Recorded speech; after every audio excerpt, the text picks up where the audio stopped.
there. Wait, but what about? What about?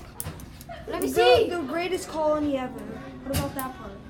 You didn't see that. You're so bad. Literally, I said what you said. Let me see. I'm doing it. Do we have Back it up. God, shoot it.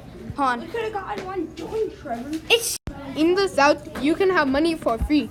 All you have to do is go to the county seat, buy a slave or two, and they do all the work for you. You want to know why you should move to the southern colonies?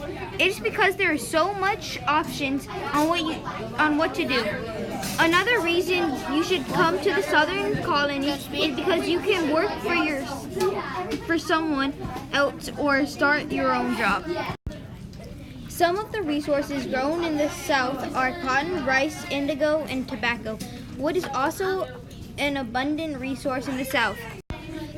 Thanks for watching our Explain slideshow. I hope you are considering to move to the southern colonies. Bye.